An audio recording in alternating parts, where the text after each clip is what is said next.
옆 사람하고 이렇게 인사 나누겠습니다. 하나님께서 당신과 함께 하십니다. 아멘, 아멘. 감사합니다. 성막 함께 하시는 하나님, 함께 하시는 하나님이란 제목으로 말씀 나눌 때 주님의 놀라운 은혜가 함께 하기를 축원합니다. 심리학 용어 중에서 라포르라는 말이 있습니다. 이 라포르가 뭐냐면 공감대가 형성되는 상호 신뢰적인 관계를 말하는 게 바로 이 라포르라는 겁니다. 프랑스어에서 발전된 이 심리학 용어인데요. 이게 사전적인 의미로는 원래는 가져오다, 참조하다라는 의미를 지녔었는데 이제 심리학 쪽에서 사용을 이제 하면서 공감대가 형성되는 상호 신뢰 관계를 이제 얘기하는 용어로 사용되게 되었습니다. 정신과 의사들은 이 환자와 이제 대화하는 데 있어서 이것을 이제 선행하려고 합니다. 라포르를 형성하려고 합니다. 왜냐하면 이 라포르가 형성되지 않으면 치료가 진행이 되지 않는 거예요. 뭐냐면 이제 라포르가 형성되지 않은 상태에서는 이 내담자라고 하죠. 이 치료를 받는 사람들이 솔직하게 이야기를 하지 않습니다. 자기를 꺼내어 놓지 않습니다. 그 가리는 가운데에서 온전한 치료가 진행되지 않는 겁니다. 이 라포르의 그래서 핵심이 있습니다. 그게 뭐냐면 권위를 부리면 안 됩니다. 나는 너를 치료하기 위한 의사야. 너는 그냥 나한테 치료를 받아야 되는 환자야. 이런 권위의 차이가 나 있는 상태에서는 라포르가 형성되지 않습니다. 어떻게 해야 될까요? 원래 원칙적으로는 권위를 가지고 있지만 그럼에도 불구하고 그 권위를 가지고 있는 사람이 스스로 권위를 내려놓아야 됩니다. 그 사람과 동등한 입장, 동등한 상황, 그 동등한 눈높이로서 맞춰주면서 이야기를 공감하고 경청하고 적극적으로 들어줘야지 라포가 형성이 됩니다. 동등한 관계를 우리가 되게 쉽게 볼지 모릅니다. 뭐 다들 동등하지 않겠어라고 하지만 우리의 삶에서도 이 동등한 관계가 어렵다라는 것을 알아야 됩니다.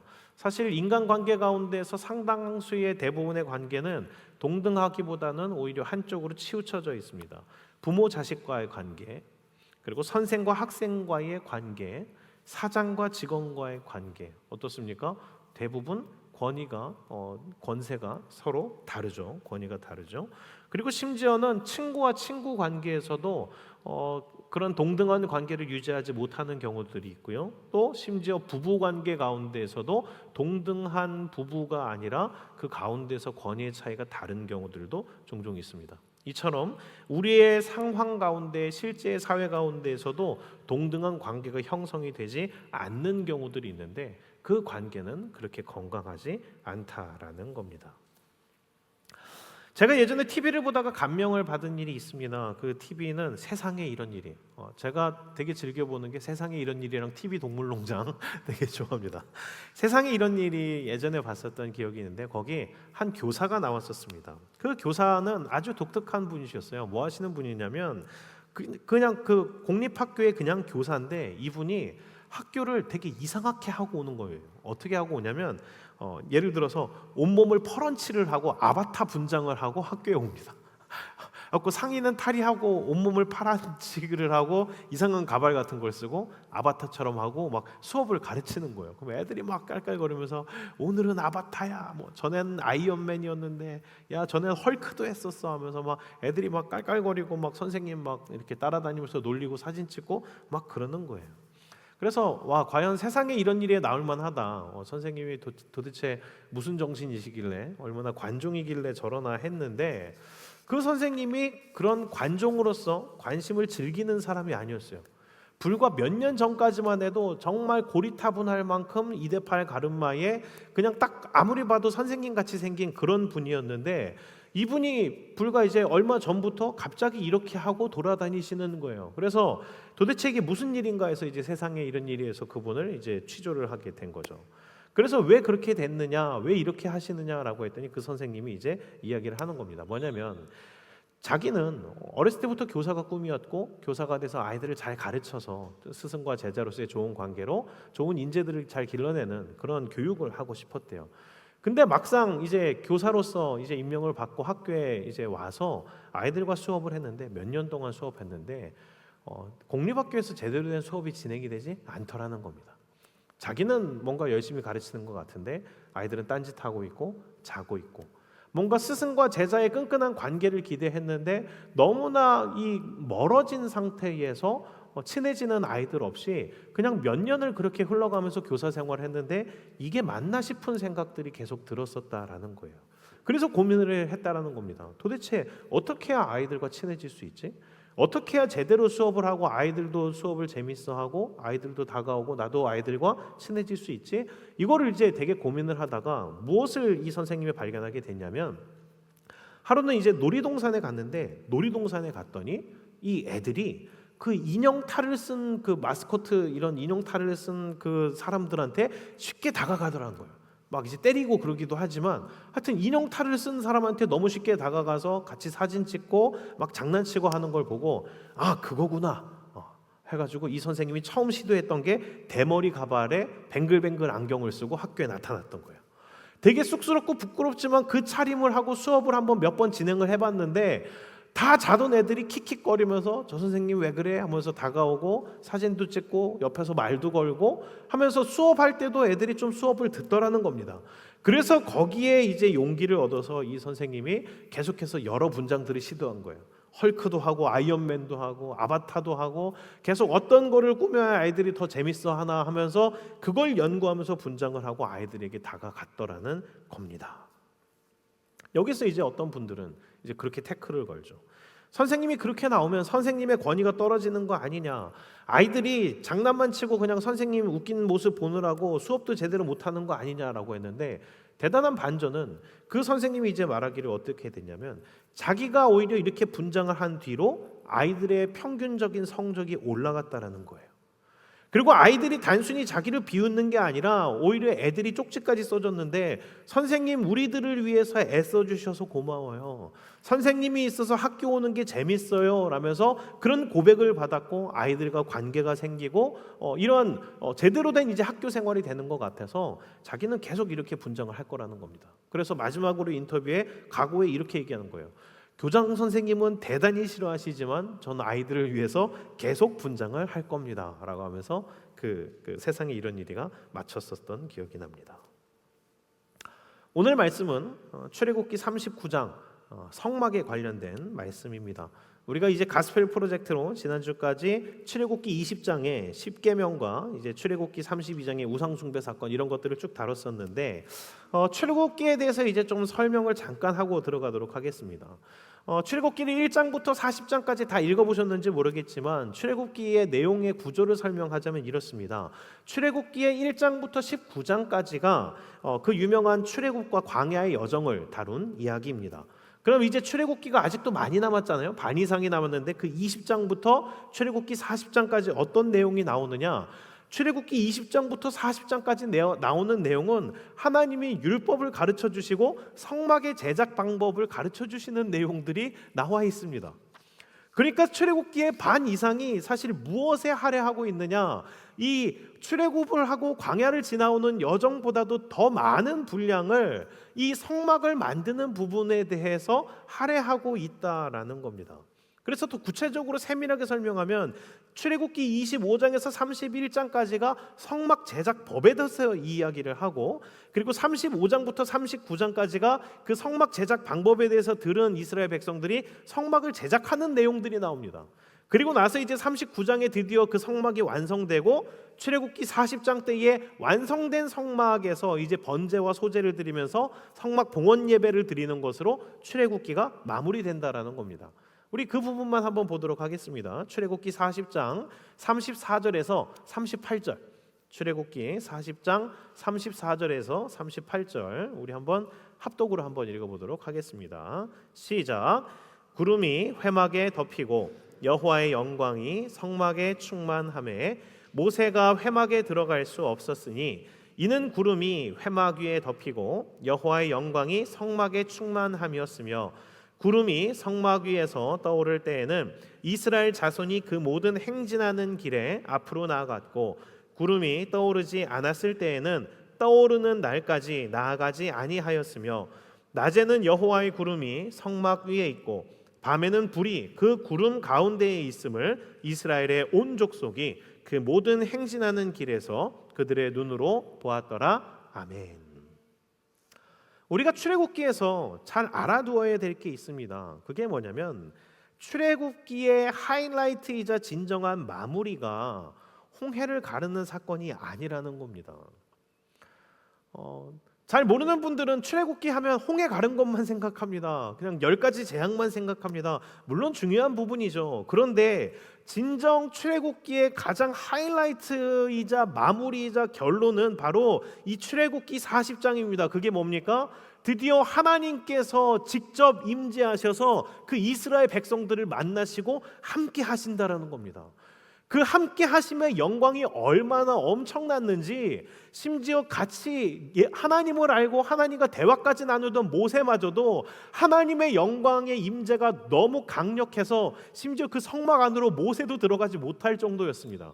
그러한 어마어마한 영광을 이 땅 가운데 드러내시고 나타내신 사건이 바로 이 성막을 완성하시고 하나님의 임재가 그 성막 가운데 거하였던 사건. 그 가운데 드디어 이제 이 이스라엘 백성들이 하나님과 약속을 하고 그 말씀을 받고 하나님과 함께하게 된 이 부분이 진정한 출애굽기의 하이라이트였다라는 겁니다.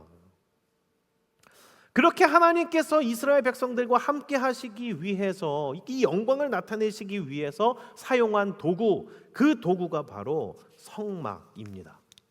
그러니까 그렇다면 이 성막은 도대체 어떻게 되어 있는 것이고 무엇을 말하는 것인지를 이제 오늘 구체적으로 공부를 해보도록 하겠습니다. 오늘은 그래서 특별히 슬라이드 쇼를 준비했습니다. 먼저 첫 번째 장면 띄워주실까요? 예.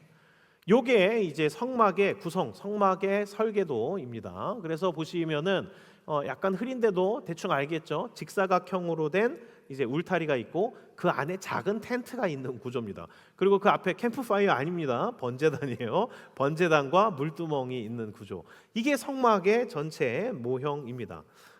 이거를 실제로 본다면 어떨까? 그냥 그림이 아니라 실제로 본다면 어떤 느낌일까? 그래서 구해왔습니다. 자료를 보여주시죠. 예, 이렇게 생겼습니다. 좀 흐린데 좀 보이시나요? 이게 이스라엘 남부 광야에 팀나 국립공원이라는 곳이 있습니다. 거기에 실제로 저희 개신교, 독일의 개신교 기독교 단체에서 성막의 모형을 가장 실제에 흡사하게 만들어놔서 전시를 해놨습니다. 지금도 이제 이스라엘 그 팀나 국립공원에 가면은 요게 있습니다. 꼭 이렇게 보시면 되겠지만 요런 식으로 실제로 이스라엘의 그 사람들이 지었던 그 성막은 상당히 유사했을 것으로 보입니다. 이렇게 생겼었을 겁니다. 실제로도. 그래서 요거 참고하시고, 요거 실제 사이즈를 보시려면 다음 장, 저기 빛 때문에 잘 안 보이죠? 여기 사람들 크게 보이시나요? 예, 이렇게 해서 사람들이 어느 정도 이렇게 들어가도 이 정도 되겠구나. 그래서 사이즈는 그래도 약간 큰 편이죠. 이렇게 되고 조금 더 가까이서 보자면은 다음 장, 이렇게 사람이 요만하면 이제 번제단이 저 정도 크기, 그리고 뒤에 있는 성소가 조금 더 이제 고가 높구나, 뭐 이런 거를 알 수가 있습니다. 이제 성막에 대해서 이제 좀 설명을 드리겠습니다. 성막에 대해서 공부할 때는 성막은 크게 세 부분으로 나뉜다라는 거 보시면 됩니다. 성막은 어떻게 나눠지는가? 뜰, 성소, 지성소. 요것만 알면 됩니다. 뭐라고요? 자, 다시 한 번 더 시작. 뜰, 성소, 지성소. 성막은 이렇게 됩니다. 뜰, 성소, 지성소. 요거 구분만 아시면 됩니다. 자, 첫 번째로 우리가 이제 겉에 그림에서 보았던 뜰입니다. 성막의 마당에 해당되는 부분인데요. 자, 다음 장 한번 볼까요? 이렇게 되어 있습니다. 이제 조금 더 칼라로 돼서 보이는데요. 저 안에 있는 작은 텐트, 그리고 이제 바깥에 있는 울타리 있는데 그 울타리와 안에 있는 텐트 사이가 전부 다 뜰입니다. 마당입니다. 거기에는 두 가지의 지금 이 성막 재료가 보이는데요. 첫 번째로는 밑에 약간 큰 사각형, 저게 번제단입니다. 아까 그 사람 크게 나와 있었던 그 사진에서도 보였죠. 그게 번제단입니다. 이 번제단이 그 짐승을 잡아서 하나님께 이제 태워 드릴 때 쓰는 곳, 번제를 드릴 때 쓰는 단이 바로 이 번제단이고요. 그 바로 뒤에 있는 것은 뭐냐면은 물두멍입니다. 저기에 깨끗한 물을 채워놓고 이제 제사장들이 성소에 들어가기 전에 반드시 이제 손발을 씻고 몸을 깨끗하게 씻고 나서 성소에 들어가게 되어 있습니다. 그러니까 성소는 이제 제사장들은 번제를 드리고 성소에서 물두멍에서 손을 씻고 성소까지 들어갈 수 있었는데 일반 백성들은 이 번제까지만 드리고 그냥 집으로 돌아가야 됩니다. 하나님의 사람으로서 부름받지 않은 일반 백성들은 성소까지도 들어오지 못합니다. 오직 제사장들만, 구분된 제사장들만, 하나님의 일을 하기 위해서 구분된 제사장들, 부름받은 사람들만 그 번제를 드리고 물두멍에서 씻고 성소까지 들어갈 수 있었던 겁니다. 자, 이제 성소에 들어가면 무엇이 있을까? 성소에 들어가면 다음과 같은 재료가 있었습니다. 첫 번째, 자, 다음, 성소 안에도 딱 세 가지를 기억하시면 됩니다. 아까 뜰에서 우리가 그 뜰과 성소, 지성소 세 개를 기억했듯이 이제 성소 안에는 무엇이 있냐면 세 가지 도구가 있는데 첫 번째가 금촛대입니다. 여기 이제 금촛대인데 이제 일곱 개의 초를 놓을 수 있게 되어 있고 이제 서로 높이가 수평합니다. 일곱 개의 금촛대, 성소를 밝히는 일곱 개의 촛대고요. 자, 다음으로는 떡상이 있습니다.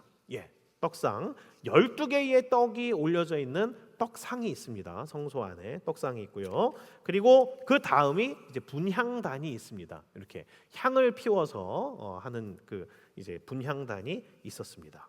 그리고 이제 그 다음이 다음 사진.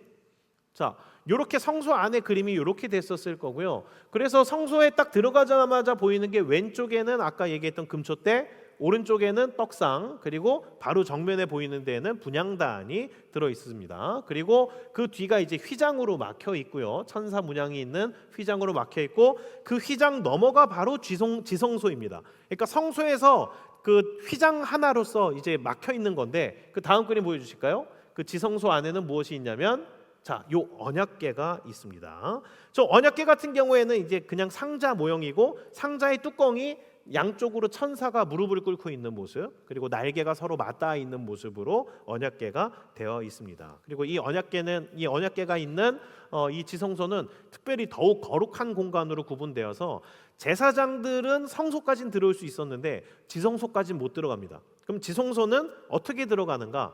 오직 대제사장으로 임명받은 사람만 1년에 한 번 속죄일에만 이 지성소까지 들어갈 수 있었습니다. 그 언약궤 안에는 그러면 무엇이 들어 있었을까? 언약궤 안에는 뭐가 들어 있었을까요? 오늘 처음 오신 분들 대단히 환영합니다. 그 십계명에서 이제 첫 번째 시간에 설명을 했었는데 언약궤 안에는 세 가지의 도구가 들어 있습니다. 십계명 돌판과 만나가 담긴 항아리와 아론의 쌍난 지팡이가 들어 있었습니다. 이것을 지금 이제 한 4주 됐네요. 잊어먹을 만한데 좀 알아두시면 좋을 것 같은데 이것이 무엇을 상징하냐면 지난번에 말했기 때문에 안 들려드리겠습니다. 궁금하신 분들은 유튜브에서 승리공동체 치시고 십계명 첫 번째 시간 설교를 다시 한번 확인을 해주시면은 그때 설명을 다 했습니다. 이제 추가로 설명할 게 그겁니다. 지성소는 오직 대제사장만이 1년에 한 번 들어가게 되어 있었는데 그 대제사장이 1년에 한 번 지성소에 들어갈 때 반드시 착용하는 게 있었습니다. 그게 뭐였냐면 이 발목에 방울을 찹니다. 딸랑딸랑 움직일 때마다 소리가 나게 방울을 차고요. 또 하나는 굵은 밧줄을 찹니다. 그렇게 하고 지성소로 들어갔습니다. 왜 그랬을까요? 왜 그랬냐면 이 하나님 앞에 지성소로 나아가는 이 대제사장이 만약에 그 정결함에 조금이라도 흠이 있는 경우에는 그 지성소에 들어가자마자 바로 생명을 잃게 됐습니다. 그래서 속죄일에 대제사장이 들어갔는데 아무 소리가 들리지 않는다. 아무리 시간이 지나도 방울 소리가 들리지 않는다. 그러면 밖에서 제사장들이 그 밧줄을 당겨가지고 대제사장의 시체를 꺼내는 겁니다. 그렇기 때문에 이 대제사장은 이 지성소에 들어갈 때 엄청난 두려움 가운데에서 들어가고 그 정결함을 완벽하게 하기 위해서 대단히 애를 쓰고 들어가게 되어 있었습니다. 이제 여기까지가 성막에 대한 전체적인 기본적인 설명입니다.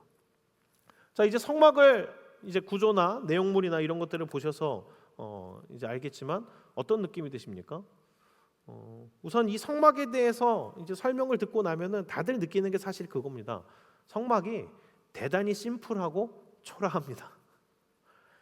세계의 다른 유적지를 다녀본 사람들은 알겠지만 다른 종교의 성전 같은 곳을 가보면 알겠지만 대단합니다. 엄청나게 화려하고 별게 그 안에 다 있습니다. 이집트의 피라미드만 해도 가보셨습니까? 그 규모가 어마어마합니다. 그 규모와 높이 이루 말할 수가 없죠. 만들기 제작은 또 얼마나 어렵겠습니까? 지금의 과학기술력으로도 그 건축물 만들려면 보통 일이 아닙니다. 제가 태국에 선교 갔을 때, 불교 사원 갔을 때 깜짝 놀란 건 그 화려함입니다. 엄청난 그림과 문양들, 조각들, 그리고 그 화려함과 그 규모, 이것도 대단합니다. 그리고 그리스 신전 가보셨으면 알겠지만 지금은 이제 다 회파돼서 좀 망가졌지만 그 기둥 하나의 크기만 해도 어마어마합니다. 그래서 그 그리스 신전들, 아폴로 신전이나 이런 데가 예전에 그 건축된 그대로 있었다면 얼마나 큰 규모와 아름다움을 자랑했을까, 이런 것들을 상상하게 됩니다. 그런데 우리 하나님께서 거하시는 처소로서 하나님이 원하시고 그 백성들에게 시켜서 만든 것은 뭐냐면 텐트였습니다. 하나님이 이스라엘 백성들과 함께 하시기 위해서 무엇을 요청하시고 요구하셨냐면 대단히 심플한 텐트입니다. 어떻게 보면 가난해 보이기까지 할 정도의 그냥 그 텐트입니다. 그게 하나님께서 우리에게 요구하신 처소의 모습이었습니다. 근데 사실 하나님은 그 처소도 필요가 없었습니다. 우리가 만약 죄악 가운데 있지 않았다면, 우리가 정결하였다면, 하나님께서 창조하신 그 모습 그대로 우리가 있었다면 하나님은 우리를 만나실 때에 성막을 준비하지 않아도 됐었을 겁니다. 그런데 우리는 그렇지 못했던 겁니다. 그래서 하나님은 스스로를 가리우시기 위해 성막 제조를 요구하시고 요청하신 겁니다. 하나님께서는 그 백성들과 함께하기를 원하지만 죄악된 백성들이기 때문에 백성들이 하나님 앞에 그대로 나오게 되면 죄가 있는 대제사장이 그 자리에서 죽게 되듯이 이스라엘 백성들은 그냥 하나님 앞에 나왔을 때 심판을 당하게 됩니다. 그래서 하나님은 굵은 천막으로 자신을 가리우시는 겁니다. 그리고 정결함을 회복해서 나올 수 있도록 장치를 마련해 주시는 겁니다. 그게 바로 성막의 구조와 도구가 말하는 것이고 성막이 보여주는 바입니다. 이제 방금 보았던 성막 안에 있었던 것들을 다시 생각해 보며 설명을 들어봅시다. 그 성소 안으로 어떻게 들어갑니까? 제일 처음에 시작이 그겁니다. 성막의 뜰에서 제사장의 인도함을 받아 어린 양의 머리에 손을 얹으면서 들어가게 됩니다. 그 어린 양의 머리에 손을 얹고 이렇게 하는 겁니다. 나의 죄가 이 어린 양에게 전가되어 이 어린 양이 대신 희생당합니다. 하나님, 나의 죄를 이 어린 양에게 맡깁니다. 나의 죄를 용서해 주십시오. 죄는 사람이 지었는데 애꿎은 양이 그 사람을 대신해서 죄를 얹고 죽임을 당하게 됩니다.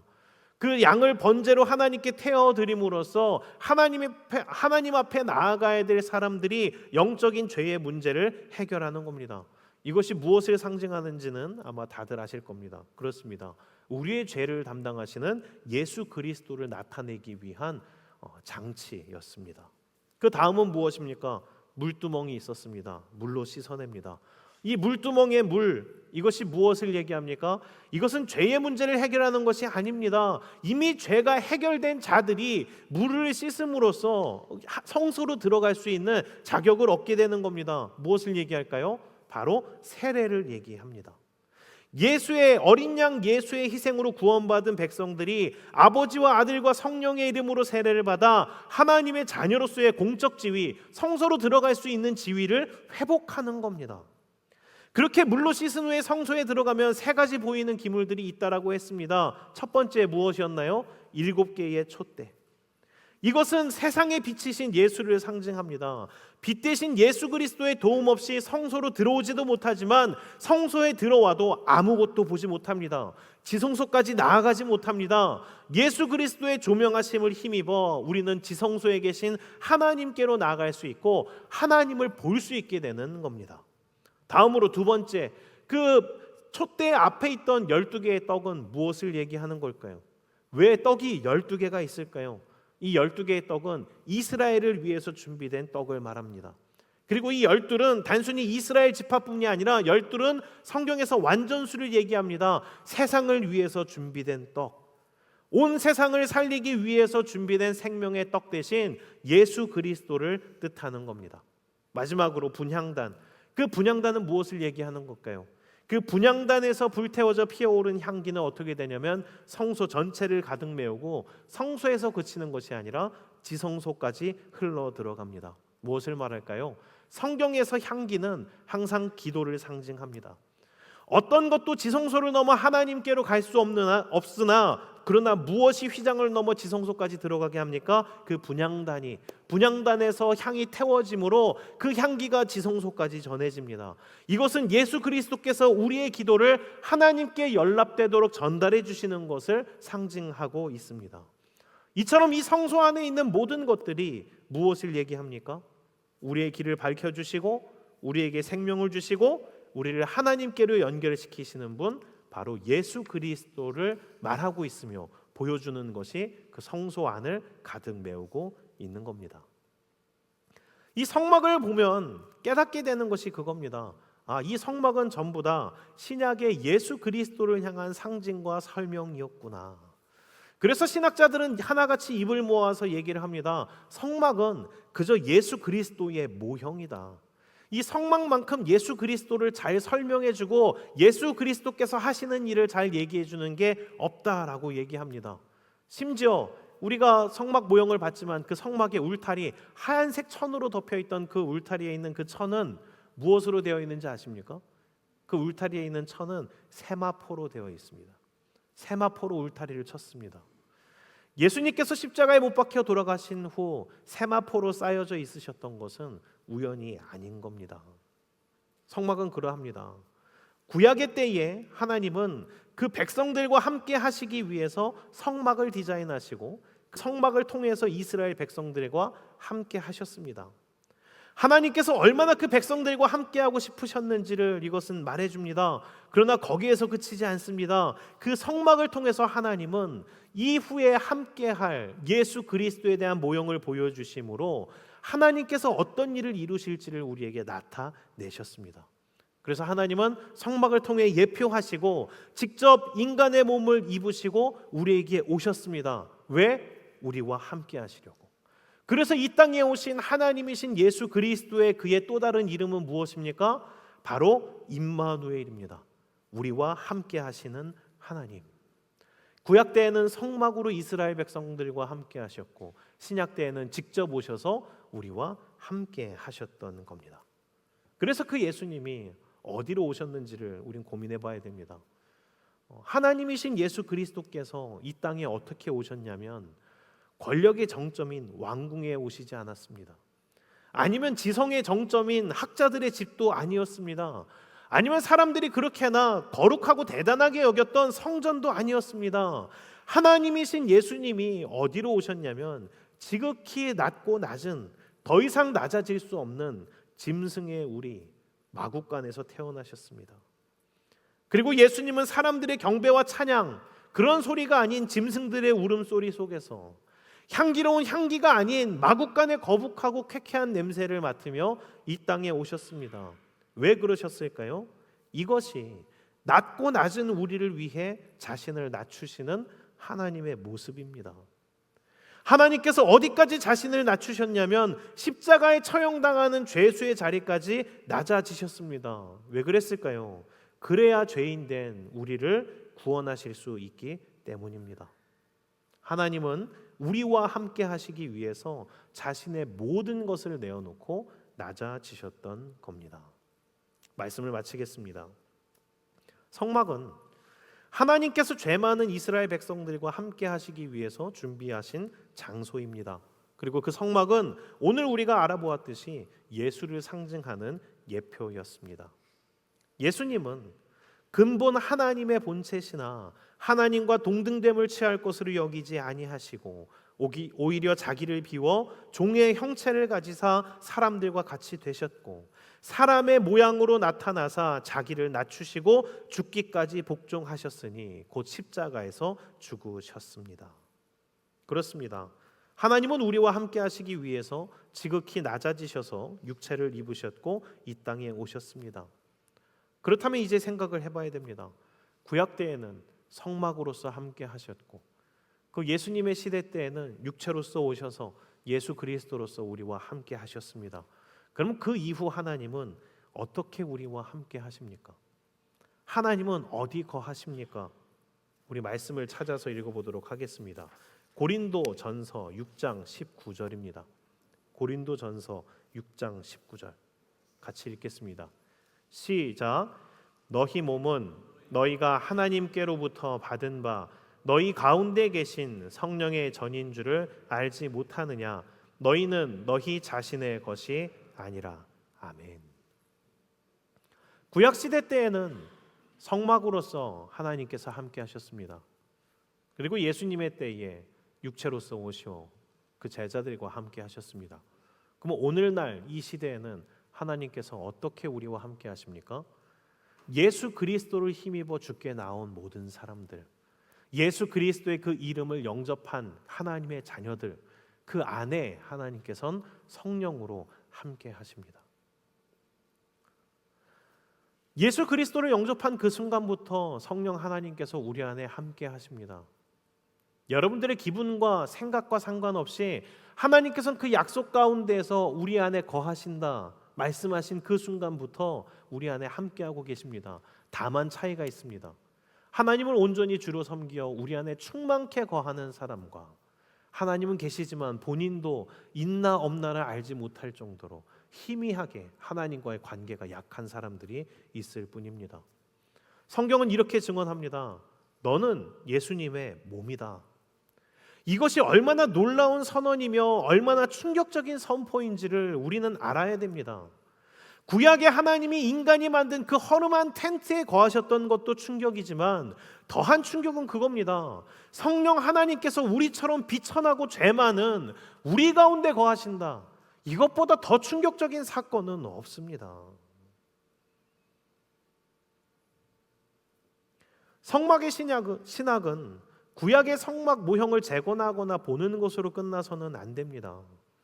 그 성막이 말하는 것은 그겁니다. 오늘날 그렇다면 하나님은 어디에 거하시는가? 예수 그리스도의 이름으로 구원받은 우리는 무엇인가에 대해서 설명해 주는 겁니다. 우리는 그냥 살아가도 괜찮은 사람들이 아니라 하나님이 거하시는 성전, 하나님의 영광을 나타내는 성전, 하나님께서 이 땅에 다른 사람들을 구원하시며 다른 수많은 세상에게 하나님의 임재의 영광을 나타내고 보여주기 위해서 부름받아 택함받은 하나님의 거하시는 성전이 바로 우리들이라는 겁니다. 예수님께서는 그 일을 이루시기 위해 자기의 몸을 찢으셨습니다. 그 일을 이루시기 위해 우리를 구원하셨습니다. 그래서 하나님께서는 우리 안에 거하시는데 우리는 그 귀한 성전 가운데 엉뚱한 것들을 채운다라는 겁니다. 나의 욕심과 성공과 아집들을 채우느라고 주님 거하실 자리를 자꾸만 밀어냅니다. 거룩하게 하나님만 거하시고 하나님의 영광이 가득 차야 될 성소 안에 엉뚱한 것들이 가득 찬다라는 겁니다.